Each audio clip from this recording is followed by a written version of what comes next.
So ನಾವು chain spray ಮಾಡ್ತಾ ಇದ್ದೀವಿ. ಈಗ ನಾವಿದ್ದಿದ್ದ ರೂಮ್ ಡಾರ್ಮೆಂಟ್ರಿ ಟೈಪ್ ಇದೆ. ಡಿಸ್ಕ್ರಿಪ್ಷನಲ್ಲಿ ಹಾಕ್ತೀನಿ ನಿಮ್ಗೆ ಲೊಕೇಶನ್ನು. ಚೆನ್ನಾಗಿದೆ. ಪರ್ ಪರ್ಸನ್ 250 ರುಪೀಸ್ ಬಿದ್ದಂಗೆ ಆಯಿತು. ಓಕೆ ಫೈನ್, ಪರವಾಗಿಲ್ಲ. ಬೆಳಗ್ಗೆ 4:15 ಎದ್ದಿದ್ದೆ. 4:15 ಎದ್ದು ರೆಡಿಯಾಗಿ ಇವ್ರನ್ನೆಲ್ಲ ರೆಡಿ ಮಾಡಿಸಿ ನಾನು ಹೊರಡೋಷ್ಟೊತ್ತಿಗೆ ಎಕ್ಸಾಕ್ಟಾಗಿ 7 ಗಂಟೆ.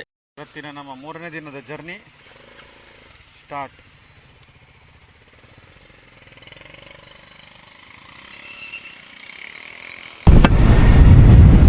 ಓವರಾಲ್ ಆಗಿ ರೂಮ್ ಚೆನ್ನಾಗಿತ್ತು. ಒಂದು ನೈಟ್ ಸ್ಟೇ ಅಷ್ಟೇ. ತಿರುವನಂತಪುರಂಗೆ ಹೋಗ್ತಾ ಇದ್ದೀವಿ. ರೋಡ್ ಚೆನ್ನಾಗಿದೆ. ನಾವು ಕನ್ಯಾಕುಮಾರಿ ಅಲ್ಲ, ಕೊಚ್ಚಿಯಿಂದ ವರ್ಕಳವರೆಗೂ ಬರಬೇಕಿದ್ರೆ ಯಾವ ರೂಟ್ ಇತ್ತೋ ಅಷ್ಟು ಕೆಟ್ಟದಾಗಿ ಈ ರೋಡ್ ಇಲ್ಲ. ಈ ರೋಡು ಚೆನ್ನಾಗಿದೆ.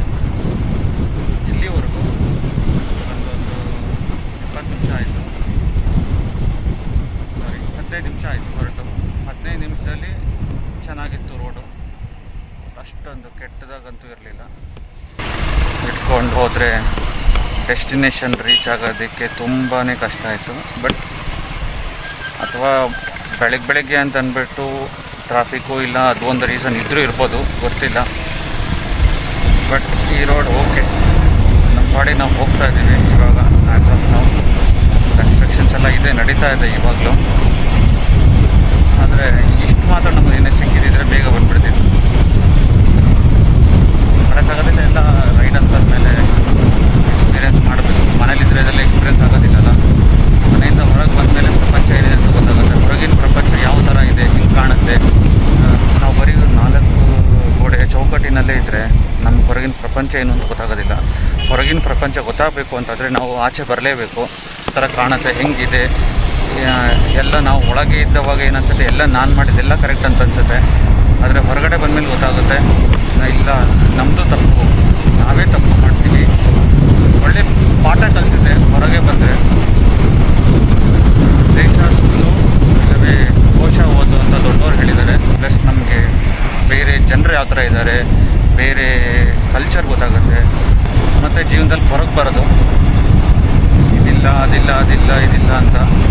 ಇರೋದ್ರಲ್ಲಿ ಸಂತೋಷವಾಗಿರೋದು ಕಲಿಬೇಕು, ಇರೋದ್ರಲ್ಲಿ ಸುಖವಾಗಿರೋದು ಕಲಿಬೇಕು, ಇರೋದನ್ನು ಅನುಭವಿಸ್ಬೇಕು. ಇರೋದನ್ನು ಅನುಭವಿಸದೆ ಇಲ್ದಿರ ಇರೋದ್ರ ಬಗ್ಗೆ ಯೋಚನೆ ಮಾಡೋದು ವ್ಯರ್ಥ ಅಂತ ಅನಿಸುತ್ತೆ.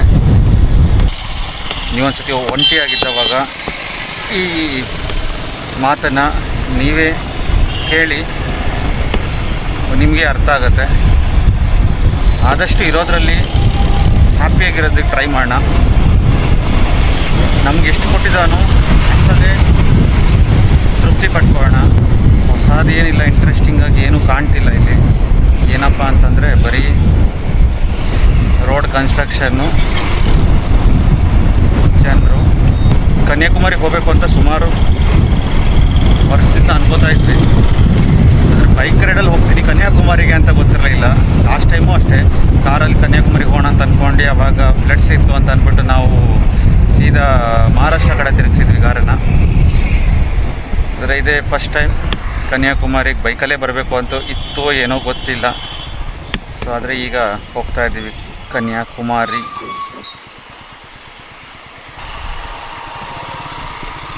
ಇಲ್ಲೂ ಸ್ವಿಗ್ಗಿ ಝೊಮ್ಯಾಟೊ ಡೆಲಿವರಿ ಬಾಯ್ಸ್ ಇದ್ದಾರೆ. ಮತ್ತು ಆಲ್ಟ್ರೋಸ್. ಈ ಕಣ್ಣು ಹೆಂಗೆ ಹೋಗುತ್ತೆ ಅಂದರೆ, ನಂದು ಟಾಟಾ ಆಲ್ಟ್ರೋಸ್ ಎಲ್ಲೇ ಕಾಣಿಸಿದ್ರು, ಎಷ್ಟೇ ದೂರದಲ್ಲಿದ್ರೂ ಟಕ್ಕಂತ ಕಣ್ಣಿಗೆ ಹೋಗುತ್ತೆ. ಯಾಕಂದರೆ ನಾನು ತಗೊಂಡಿರೋ ಮೊದಲನೇ ಕಾರು ಟಾಟಾ ಆಲ್ಟ್ರೋಸ್ ಆಗಿದೆ. ಸೊ ಅದ್ರ ಮೇಲೆಲ್ಲ ಒಂದು ಸ್ವಲ್ಪ ಜಾಸ್ತಿ ಅಟ್ಯಾಚ್ಮೆಂಟ್ ಇದೆ. ಅಟ್ಯಾಚ್ಮೆಂಟ್ ಅನ್ನೋದಕ್ಕಿಂತ ಫಸ್ಟ್ ತೊಗೊಂಡಿದ್ದೀನಿ ಅನ್ನೋ ಒಂದು ಪ್ರೌಡ್ ಫೀಲ್ ಬೇರೆ.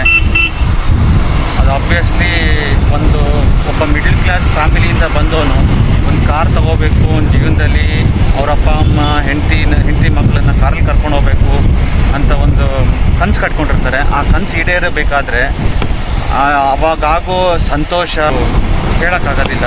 ಅದು ತುಂಬ ಚೆನ್ನಾಗಿ ಟೆಂಪಲ್ ಆಲ್ಮೋಸ್ಟ್ ತಿರುವನಂತಪುರಂ ಎಂಟ್ರಿ ಆಗಿದ್ದೀವಿ. 800 ಮೀಟರ್ ದೇವಸ್ಥಾನ. ಸೊ ಇದೊಂದು ದ್ವಾರ ಥರ ಇದೆ.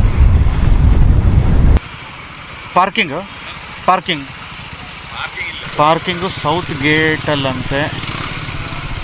ಸೊ ಈಗ ಸೌತ್ ಗೇಟ್ಗೆ ಹೋಗ್ಬೇಕು ನಾವು ಪಾರ್ಕಿಂಗ್ಗೆ.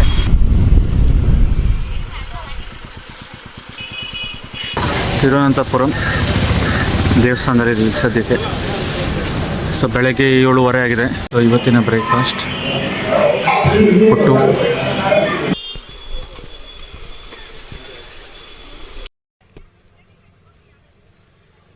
ಸಿಕ್ಕಾಪಟ್ಟೆ ಜನ ಇದ್ದಾರೆ ಹಬ್ಬದ ಸೀಸನ್ ಆಗಿದ್ದಕ್ಕಾಗಿ.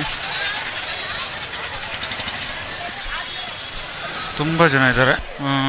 10:30ಗೆ ಮತ್ತೆ ದರ್ಶನ ಅಂತಂದರು. ಸೊ ನಾವು 10:30 ಕಾಯೋ ಪೇಷನ್ಸ್ ಇಲ್ಲ, ಯಾಕಂದ್ರೆ ನಾವು ಮುಂದೆ ಹೋಗಬೇಕಾಗಿರೋದ್ರಿಂದ ನೆಕ್ಸ್ಟ್ ಟೈಮ್ ಖಂಡಿತ ಬರ್ತೀನಿ.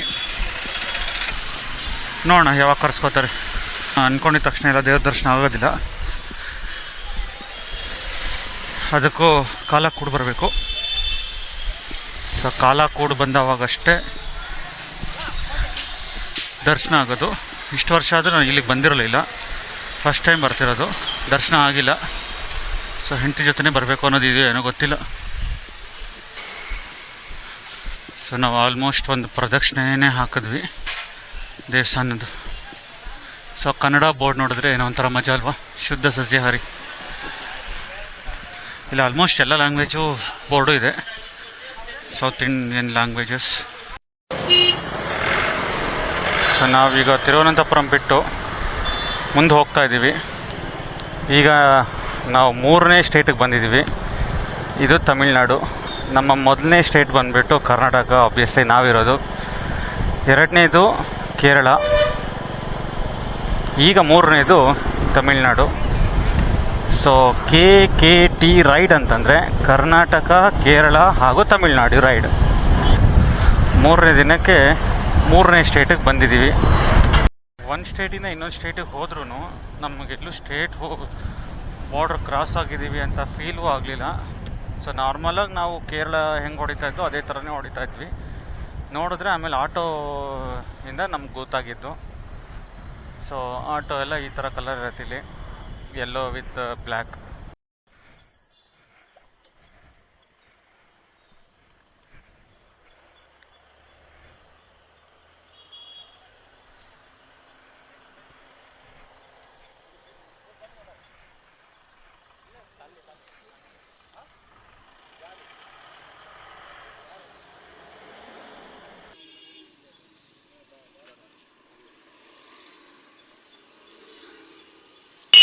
Careful.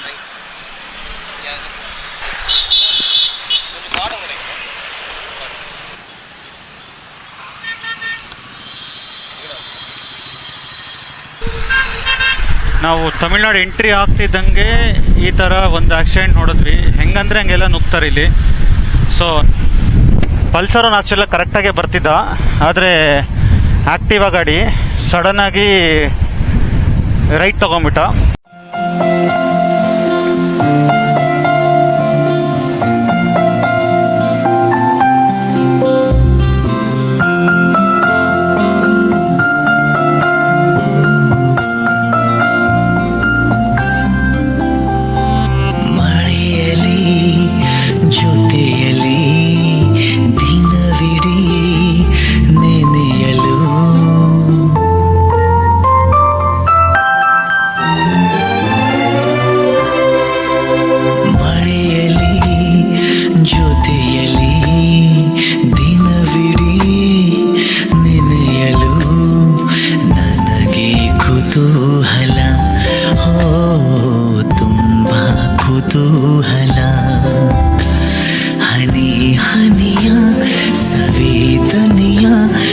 ವಿವರಿಸಿ ಹೇಳಲ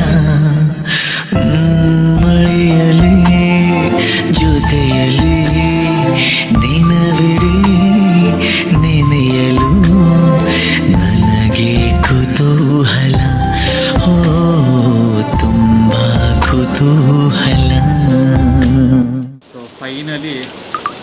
ಗಾಡಿ ಓಡಿಸ್ಕೊಂಡು ಹಾಗೋ ಹೀಗೋ ಬಂದು ಕೊನೆಗೂ ಕನ್ಯಾಕುಮಾರಿ ರೀಚ್ ಆದ್ವಿ. ಇದು ಸ್ವಾಮಿ ವಿವೇಕಾನಂದ ಅವರ ಸ್ಟ್ಯಾಚ್ಯೂ. ಹೆವಿ ಮೋಡ ಇದೆ, ಮತ್ತೆ ಮಳೆ ಬರುತ್ತೆ ಅಂತ ಅನಿಸುತ್ತೆ, ಗೊತ್ತಿಲ್ಲ. ಈಗ ಮನು ಮಿತು ಎಲ್ಲಿದ್ದಾರೆ ಅಂತ ಹುಡುಕಬೇಕು.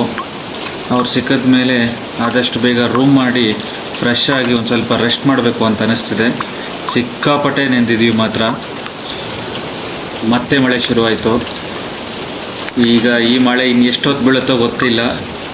ಎಲ್ಲರೂ ಹೋಗಿ ಒಂದು ಸ್ವಲ್ಪ ಸೈಡಲ್ಲಿ ನಿಂತ್ಕೊಂಡ್ರೆ ಇಲ್ಲಿ ನೋಡಿ ಹೆಂಗೆ ನೀರು ಬರ್ತಿದೆ ಅಂತ. ಮಳೆ ನೀರು ಸಿಕ್ಕಾಪಟ್ಟೆ ಮಳೆ ಬಿತ್ತು ಮಾತ್ರ.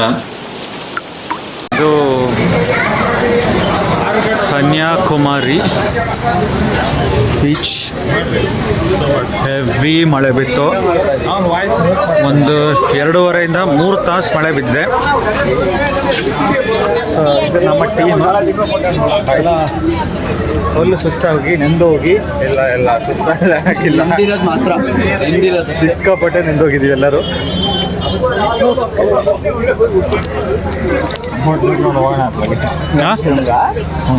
ಹೋಣ ರಾಮೇಶ್ವರಂಗೆ ಇದರಲ್ಲಿನಾ? ಓಕೆ.